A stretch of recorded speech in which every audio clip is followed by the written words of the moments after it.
So, ayun mga kamaster, no? Sa pagpalang umaga. So, mayroon tayo ditong refrigerator na ang tatak ay Samsung digital inverter na side by side. Hindi na raw po ito lumamig, mga kamaster. Okay? So, sa araw na ito, saksihan po natin, no, kung anong pwede nating magawa sa refrigerator na to ng ating minamahal na customer. Actually, yung may-ari na ito ay nasa Amerika. Okay? So, maya-maya ilalahad ko sa inyo yan, mga kamaster. Dahil nga yung history ng ating minamahal na customer ay talagang nalagay siya sa alanganin. Nalagay siya sa sitwasyon na hindi niya naman kasalanan. Okay? So, puntahan muna natin dito sa harap.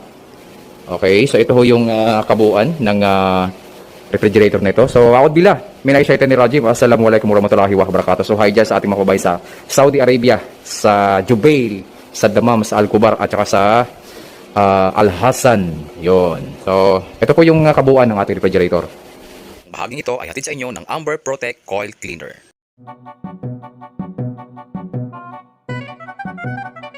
So, ayun mga kamaster, no? Natanggal na natin yung mga accessories na ipatong na natin dito. So, tingnan muna natin yung kabuuan ng loob ng refrigerator na ito. Titingnan natin kung may mga sign ng leak. Okay? Kasi nga hindi na lumamig as in. So, yan. Nakita nyo na yung kabuuan. Then, maya-maya lang ay mag-evaluate na tayo mga kamaster. Okay? So, ay mga kamaster, no? So, tayo po ay magsimula na mag-evaluate, no? So, ito ay napakahalagang gagawin natin para malaman natin kung ano nga ba talagang stand ng compressor na to. Bakit nawala na lang bigla ang lamig. Kailangan natin unahin muna natin yung condition ng compressor, yung windings, para malaman natin kung ano nga bang kanyang condition ng windings na to, mga kamaster. So, i-evaluate muna natin kung ano muna natin siya ng resistance windings. Okay? Set na natin sa resistance. Yun. Okay? So, from U to V, so meron tayong nakukuhang 12.1 ohms. Then, sunod natin. From U to W. So, meron tayong nakukuhang 12.1 ohms. Then, U to V. Okay, from V to W naman tayo. Okay? So, meron tayong nakukuhang 12.1 ohms. So, ayun mga kamaster, no? Kung ating mapapansin, mayroon tayo dito nakuhang equal, no? Good yung ating resistance, no? So, ito yung sinasabi ko na kapag uulitin ko, kapag mga inverter refrigerator, kailangan may makuha tayong equal na resistance windings ng ating compressor. So, base dito sa ating nakuha ay napakaganda. Meron tayong 12.1 ohms sa U, 12.1 ohms sa V, tsaka 12.1 ohms sa W. So, napakaganda ng ating nakuhang parameters dito sa ating compressor. So, ibig sabihin, good yung ating windings. So, ang natitira na lang ay yung mechanical, mga kamaster, no? So, maya-maya, titingnan natin kung ano yung condition ng mechanical sa loob ng compressor kapag ito ay atin ang pinandar maya-maya lang, mga kamaster. Okay? 2,000 years later. So, ay mga kamaster, no? Pinuload ko yung pinaka-panel ng ating evaporator, kasama yung fan, no? Then, ito naman yung kanyang mga sensor. Okay? So, yung sensor na to, ito yung ambient sensor. So, pinuputol ko talaga natin to kapag chine-check natin. Alam nyo kung bakit? Kasi nga ho, hindi ho natin hindi natin makukuha na ng tamang value ito kung doon natin i-check bakit kasama ho ito doon sa mga sa mga maliliit na wire na nakasuksok doon sa isang clip. So pakita ho natin, pakita para malaman nyo na hindi tayo nagsisinungaling dito. Pakita ko sa inyo. Ayan, so ayusin natin yung camera. Punta tayo sa taas. Okay, paalala ha, ang titingnan natin ngayon yung kinalalagyan ng itong ating ayan, mali, ito. Yung ating ambient sensor. Okay? Yan. Okay? So, hindi nyo ito basta-basta ma-check. Gawa ng ito. Itong ambient sensor, ito ho yan. So, pinutol natin. Ito sinasabi ko, no? Bakit? Kasi nga, hindi nyo yung basta-basta makukuha na ng tamang value kung ganito ho kaliliit yung ating clip, mga kamaster. Okay? So, yan, napakaliit. Okay, so ganun lang ho. Pinuputol talaga natin yan para mapulo po talaga natin dito yung yung ating test rod ng tester para makuha na natin ang actual at walang ibang kasamang mga wire dito. Okay? So, Bahaging ito ay hatid sa inyo ng Amber Protect Coil Cleaner. okay, so ang i-discuss natin sa araw na ito, no, patungkol dito sa paulit-ulit na tinatanong ng ating mga kababayan na technician, patungkol dito sa mga sensor na ito, no? So, although may mga inilabas na tayong video tungkol dito, pero mas sabi ko nga sa inyo, yung mga binubrout out natin, pinipili ko yung kung ano mas maraming katanungan yun. So, ito yung dinidiscuss natin. So, mas lumalamang ho kasi yung mga tanong ng ating kababayan na technician na kung ito bang defrost, itong defrost sensor at yung thermostat sensor at yung ambient sensor daw, pare-parehas daw ba sila ng resistance? Okay? Kasi naguguluhan daw sila. Kasi minsan, nare-reading nila sa ambient, minsan ano na lang, 3.8 na lang, 3.9 na lang. Tapos itong defrost sensor ay minsan 6, 7 kilo ohms, no? Then ito namang thermostat sensor ay minsan daw 2 kilo ohms na lang. So, tinatanong ng ating mga kababayan na technician kung ano nga ba talagang totoo. Okay? Ito po ay Samsung digital inverter. Okay? So, bibigyan ho natin ng kasagutan, no? Yung katanungan ng ating mga kababayan na technician. Okay?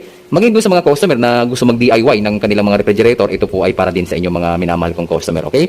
So, itong hawak-hawak kong kulay dilaw, no? Ito po ay ambient sensor na kinuha natin doon sa taas, okay? Para ang purpose ko kasi kaya natin pinutol para makuhanan talaga natin ng actual na reading itong ating itong sensor, okay?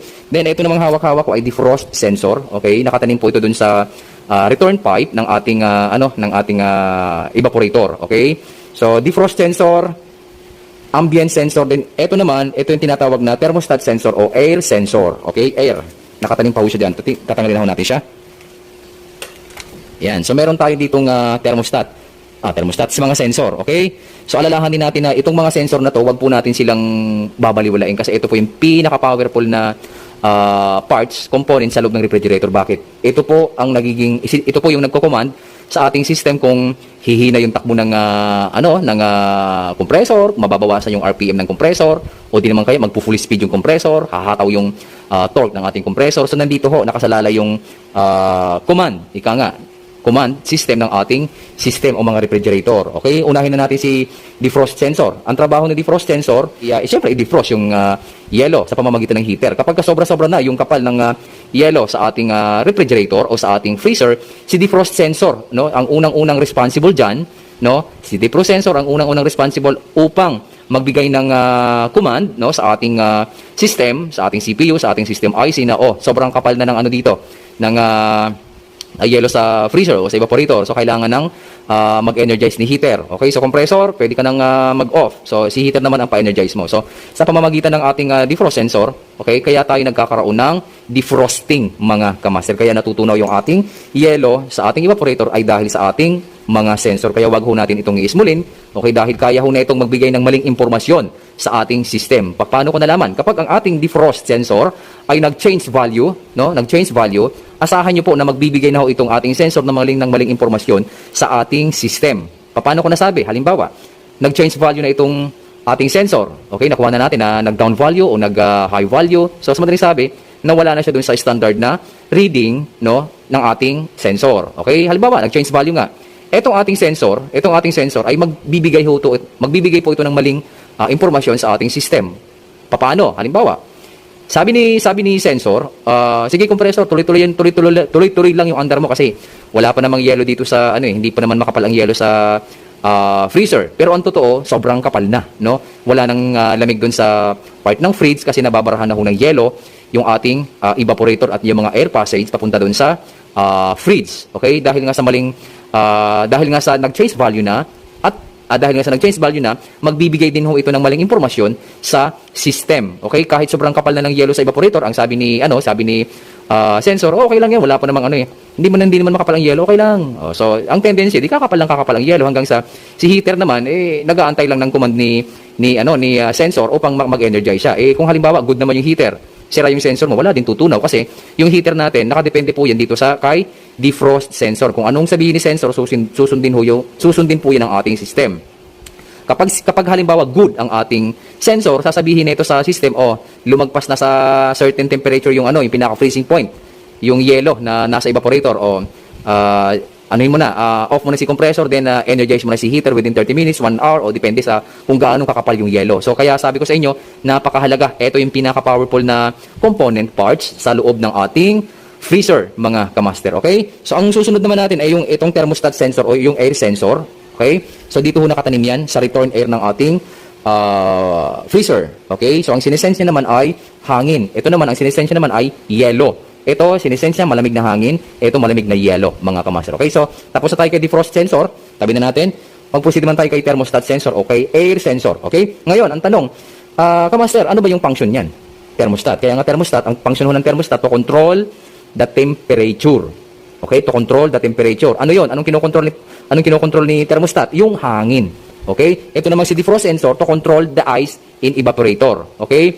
So, sa madaling sabi, parehas lang sila ng trabaho. Ang kinokontrol lang nito ni defrost sensor, yung sobra-sobrang kapal naman ng yelo. Samantalang ito naman kay thermostat sensor, ang kinokontrol naman nito, yung sobra-sobrang ng lamig ng freezer, yung hangin ng freezer, yung return air. Kasi itong thermostat sensor ay nakatanim po ito sa return air passage ng ating freezer, mga kamaster. Okay? Kapag halimbawa, sobra-sobra yung lamig dito sa fridge, no? So, ito yung magko-command kay system na, oy, sobrang lamig na dito, bawasan mo yung frequency ni compressor. Ito naman si compressor, maghihina naman yung kanyang bomba, okay, sa pamamagitan ni thermostat, mga kamaster. Kaya nandito ho, ito yung tinatawag na speed switch na tinatawag, no. Sa madaling sabi, speed switch kasi nandito rin nakasalalay yung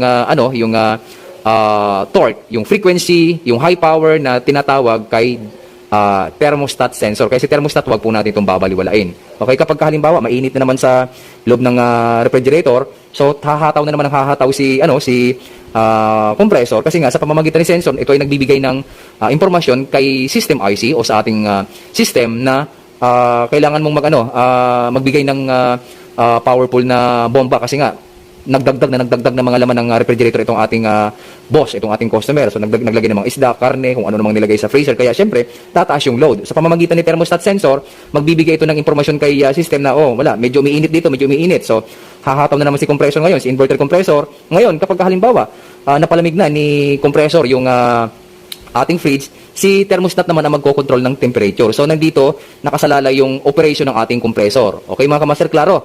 So yung trabaho ng thermostat control ay to control the air return, to control the temperature. Alin doon? Yung hangin. Okay? So dito rin nakasalalay yung power torque ni compressor. Okay mga kamaster, klaro? So tapos na tayo kay defrost sensor, tapos na tayo kay thermostat sensor, at dito na tayo kay ambient sensor. Okay? So ang tanong, ano naman sa ambient sensor? Ano naman ang kinokontrol niyan? Okay. So ito, ang ambient sensor, kung mapapansin niyo, ay nakatanim siya doon sa loob mismo ng control panel ng ating mga board. Okay? Kasi ang sinisense naman ho nito ay yung ambient na nandun sa loob ng panel. Kasi yung ating mga board ay umiinit po yan. Nagkikreate po yan ng temperature, high temperature. Lalong-lalo na pagka dumarating yung time ng summer. Okay? Kaya meron pa ring sensor yung ating control panel. Kaya ang mga inverter ay tad-tad po yan ng mga sensor. Nabubuhay po yung ating inverter sa pamamagitan ng mga sensor, mga kamaster. No? Depende na lang kung anong tawag dyan. Defrost sensor, air sensor, thermostat sensor, coil sensor, depende.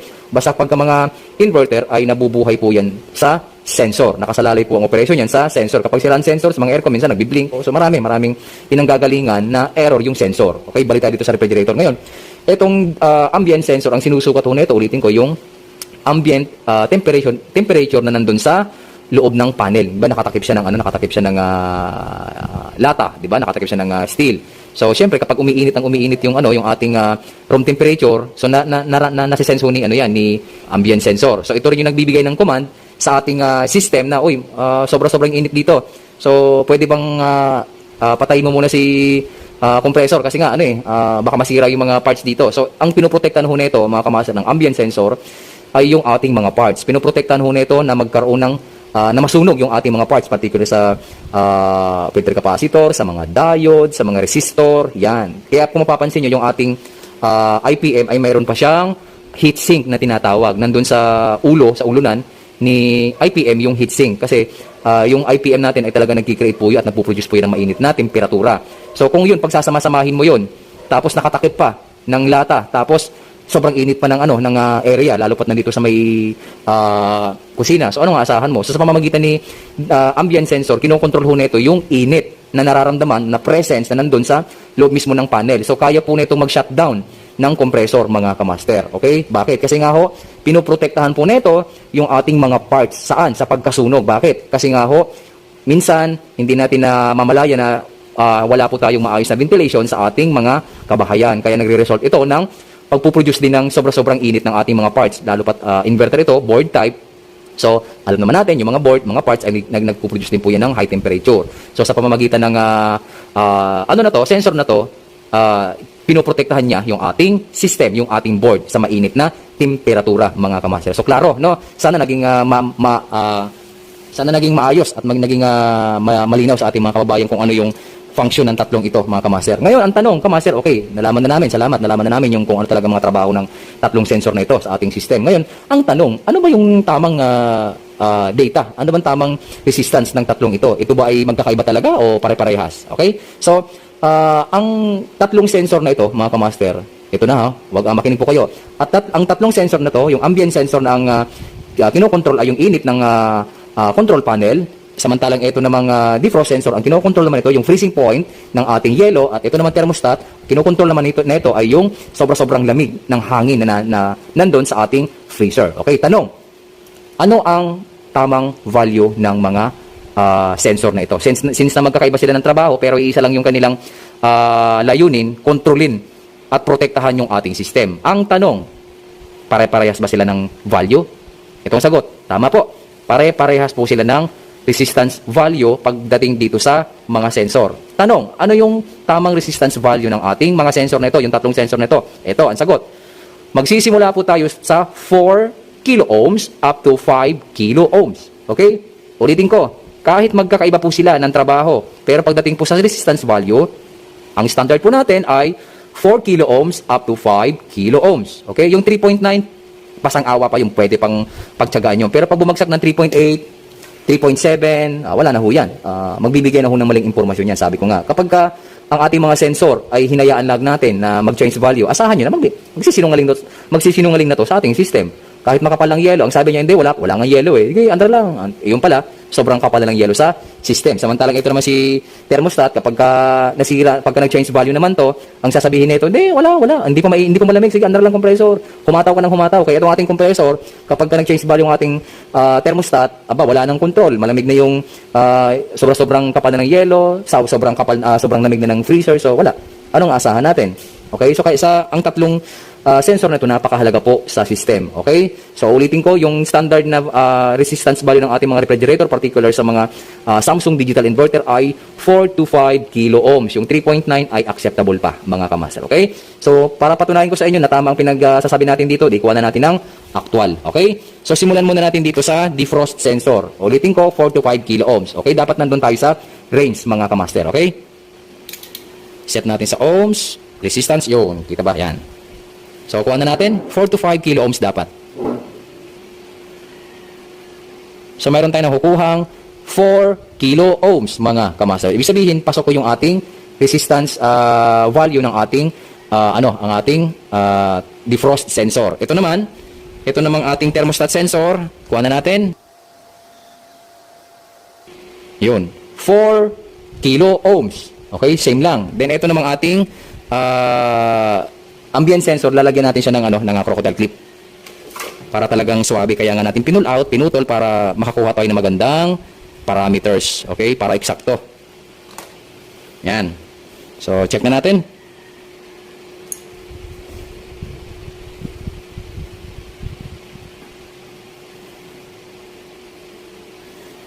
Okay, so meron tayong nakuhang 4 kilo ohms. So, halos pare-pareha sila. Nagsisimula sila sa 4 kilo ohms, mga kamaster. Diba? Pansin nyo? So, sana nakatulong itong munting video na ibinahagi na naman sa ating mga kababayan na mga technician. Okay, maging doon sa mga customer na gusto mag-DIY, sundan nyo lang po ang aking video at kayo po ay matututo at magkakaroon po kayo ng idea tungkol sa inyong mga refrigerator, particular sa ating brand na Samsung digital inverter. Yan. So, 3.9, acceptable pa yan, mga kamaster. Kanina, 4 kilo ohms, diba? Yung 3.9 mo, pasok pa yan, mga kamaster. Okay? So, ang gagawin natin ngayon, kukuha na natin ng room temperature, yung ating ito. Kasi kumukuha ho tayo ng dry mode. Set ho natin to sa ayan, Celsius. Uulitin ko po, mga kamaster, kasi marami ho nagtatanong dun marami nagko-comment dun sa natin, video tungkol dun sa ginawa natin sa Taytay Rizal. Uulitin ko ha, sabi ko dun sa video ko, okay, set natin to sa degrees Celsius yung ating thermometer. Then pag-check ko, nakakuha tayo ng 34 degrees Celsius. Pero ang nasabi ko, 34 degrees Fahrenheit. So pagpasensyahan nyo na po, no, mga kamaster. Nagkamali lang ho ako sa terms. Instead na Celsius yung aking dapat sabihin based dun sa nasa laman ng, 'di ba? Ang laman naman talaga ng isip ko, palitan natin yung settings ng temperature ng degree Celsius. Kaya ginanon ko pa nga, hindi na nakita sa camera, ginanon ko pa nga. Tapos nung chinek natin, 34 degrees Celsius. Pero nasabi ko 34 degrees Fahrenheit. So pagpasensyahan niyo na po ha. So ako po yung humihingi sa inyo ng pasensya. So nagkakamali din ho tayo sa terms. Pero dun sa pagkuha natin ng parameters ay tama po yun. Pasensya nyo na po. Pero wala akong intensyon na ligawin kayo, okay? Tsaka maraming salamat dun sa mga nag-comment na, Kamaster, mas napakalamig na ho ng 34 degrees Fahrenheit. Kaya po, tama po kayo dun. Pero sabi ko nga, wala ho akong intensyon na ligawin kayo. Ang intensyon ko po ay bigyan kayo ng magandang impormasyon. So, nung sinet ho natin sa degrees Celsius yung ating thermometer, ang lumabas pa ay 34 degrees Celsius. Pero ang sabi ko, 34 degrees Fahrenheit. So, pagpaumanhin nyo na po mga Kamaster, okay? Ako pa yung humihingi sa inyo ng paumanhin doon sa akin nasabi na instead na degrees Celsius, degrees Fahrenheit ang aking nasabi. Okay po. So ito po, kukuha na ho natin ng medyo malamig dito, 31 degrees Celsius ha, Celsius, okay? 31 degrees Celsius yung ating nakukuha ambient. So dito sa ating defrost sensor, 31 degrees Celsius. Tama nga mga Kamaster, no? Yung ating ambient sensor ay yung ating ambient temperature ay 31 degrees Celsius. Yung ating sensor ay 31 degrees Celsius. Ulitin ko, yung ating ambient ay 31 degrees Celsius, then yung ating sensor naman ay 31 degrees Celsius. So ganun po yung pag-check ng ating mga sensor. Kailangan naka-dry mode ho tayo. Kailangan po meron tayong thermometer na ganito upang maayos po yung ating diagnosis at hindi po tayo naliligaw mga Kamaster. Okay, so yun. Sana po nakatulong itong munting video na aking ibinahagi sa mga oras na ito patungkol dito sa tatlong sensor na paulit-ulit na tinatanong ng ating mga kababayan technician. Okay? Ang tamang resistance nito ay 4 to 5 kilo ohms. Yung 3.9 ay acceptable pa mga Kamaster. Okay? So, itong ambient sensor, pinaliwanag ko na kung ano yung trabaho, yung defrost sensor at yung thermostat sensor ay pinaliwanag ko na kung ano yung mga pagkakaiba nila pagdating sa trabaho, sa kanilang mga responsibilidad. Okay? Pero pagdating sa pangalan, sensor sila. Okay? Nagkakaiba nga lang ng mga trabaho. Defrost sensor, thermostat sensor, ambient sensor. Pero sa madaling sabi, sensor po silang lahat. Electronic sensor po silang lahat mga Kamaster. Okay? So, 2,000 years later. So, ayun mga Kamaster, no? After ng ating paghihimay-himay, so nakakalungkot, no? Nagang dibdiban yung ating isinagawang, nakatungtong lang tayo sa upuan, no? No, wala ho tayong wala ho tayong hagdan kaya talagang hindi tayo umabot sa sukdulan, Hindi tayo umabot dun sa sukdulan ng ating Pero ganun pa man, pinagtiyagaan talaga nating himayin to. Itong driver board, okay, wala tayong problema dito. Okay, dito sa kanyang power supply, wala rin problema. Dito tayo, nagkaroon ng problema sa motherboard, mga Kamaster. Okay? So, talagang ginamitan na natin ng mga ginamitan na natin ng mga pinagbabawal na pero sadyang ganun pa rin talaga. Okay? Ayan. Kung ito orderin, mahal ho to, mga Kamaster. So, ikinalulungkot ko dun sa may-ari na to, no? Kasi sabi ko nga sa inyo, si ma'am, ito sila. Sir, yan. So, sila po, ang totoong may-ari ng refrigerator na to ay nasa Amerika. Okay? Ngayon, yung refrigerator na to, nandito lang naka-stock. Okay? Naka-stock lang. Then, yung kaibigan, si ma'am, kaibigan ni ma'am yung nasa Amerika. Then, sa madaling sabi, si ma'am yung tumitingin dito, naglilinis, tuwing linggo ba, sir? O, tuwing linggo, naglilinis sila dito. So, yun nga, dahil nga na-stock itong ating refrigerator, tuwing linis ni ma'am, pinapaandar. Okay? Then, syempre, pag aalis na sila, binubuno. Tama naman po yun. Kasi nga, wala naman tao. Walang tao Alam nga naman, iwan natin na gumagana at wala nga tao Paano kung magkaroon ng short circuit, diba? So, tama po yung ginagawa ng ating minamahal na customer, si ma'am, na pinapaandar para ma-work out yung ating refrigerator. Pero sa kasawiang palad nga, napansin ng ating minamahal na customer na talagang parang wala na. Pasira na, wala ng lamig, tapos hanggang sa nawala na yung power. So, nagigilty ang ating minamahal na si ma'am dahil parang feeling niya, kasalanan niya kung bakit nasira itong refrigerator. Pero, ang totoo, wala pong may kasalanan dito, no? Kasi nga, si ma'am, sobrang bait ni ma'am talaga. Wala akong masabi sa kabaitan ni ma'am. Kaya nga, nakarating tayo dito sa ganito kalayong lugar, mga Kamaster, dahil nga, malayo po talaga ito, sa Bulacan. Opo, from north to south, malayo po talaga. Sabi ko nga, marami kong tinanggihan na customer dito sa lugar na to. Kaya hindi ko pwede sabihin sa inyo kung nasaan ako. Basta ako ay nasa south ngayon, mga Kamaster. Okay? So, sabi ko nga, hindi kasalanan ni ma'am na nasira ang refrigerator na to. Mas lalong hindi rin kasalanan ng totoong may-ari itong refrigerator na to. So, walang may kasalanan dito. So, yung ginagawa ng ating minamahal na customer na si ma'am na pinapaandar, tama po yung thumbs up po tayo doon. Humahanga po tayo dahil sa edad ni ma'am, talagang mayroon pa siyang malasakit sa refrigerator. Alam niya yung sistema ng cycle ng refrigerator na kailangan paandarin mo kapag nai-stock yung refrigerator. Siyempre, ang problema nga, dahil nga pag alis ni ma'am, binubunot yung refrigerator, tapos nai-stock na naman ng mga ilang linggo, di masisira po talaga. Okay, so, pero ang ating pinapayo dito sa ating minamahal na customer na si ma'am, na huwag na po siya mag-alala dahil hindi niya naman po kasalanan. Okay, naiipit kasi si ma'am dito dahil parang nakukonsensya si ma'am. Hindi naman nga kasalanan ni ma'am dito. Walang may kasalanan kung bakit nasira ang refrigerator na to. Okay, sadyang wala lang talagang tumitira sa bahay na to, kaya asahan natin na ang ating mga appliances ay nasisira po talaga kapag walang tumitingin, walang gumagamit, no? Kasi ang inverter refrigerator, advisable po yan, pag binili mo yan, kailangan gamitin mo talaga ng dire-diretso. Ganun po yung ganun po ang working principle ng inverter. Kapag binili mo yan, kailangan gamitin mo talaga ng dire-diretso para ma-avail mo yung katipiran ng isang inverter. Pero pag binili mo, tapos di naman ginagamit, masisira po talaga yan. Okay, so wala pong may kasalanan dito. Si ma'am lang kasi talaga ay sobrang babait, kaya nagigilty si ma'am dahil nga ginagamit niya raw, sinasaksak habang naglilinis. Normal po yun, tama nga ang ginagawa ni ma'am na habang nandito sila, di gamitin muna para ma-work out yung compressor. Kung inyong mapapansin, di ba, yung compressor natin napakaganda ng resistance windings. Bakit? Dahil po yun doon kay ma'am, no? Sa ginagawang pagmamalasakit ni ma'am na pinapaandar niya yung unit. Pero dahil nga ho ito inverter ay may board, ayan, asahan niyo na magkakaroon po talaga ng problema ang ating mga refrigerator kapag ito po ay nai-stock lamang. Okay? So, paalala, yung may-ari po nito ay nasa Amerika, nasa US of A. Okay? So, si na ma'am ay napagbilinan lamang ng ating ng totoong may-ari ng refrigerator na to, napagbilinan lamang na tumingin-tingin dito sa bahay nila. Okay? Tapos siyempre yung minamahal na customer, alam niya na ang refrigerator dapat talaga pinapaandar. Kaya habang nandito sila, pinapaandar ni ma'am yung refrigerator. Kaya nga lang, siyempre, nai-stock na naman ng ilang araw. Kaya yun, ganun yung naging sistema, andar, patay, andar, patay, andar, patay. So yun, natuluyan. Okay? Pero walang hindi kasalanan ni ma'am kung bakit nasira ang motherboard, mga kamaster. Okay? Hindi kasalanan ng ating minamahal na customer kung bakit nasira ang motherboard. Kasi may power dito sa driver board. May power dito sa power supply, meron din sa ating driver board meron. Then pagdating dito sa small voltage, wala na yung display nga, wala na, mga kamaster. Okay? So may problema tayo dito sa switching relay, then dito sa transistor na to, mga kamaster. Okay? So sana pagbigyan na naman tayo ng munting aral sa ating mga kababayan na technician.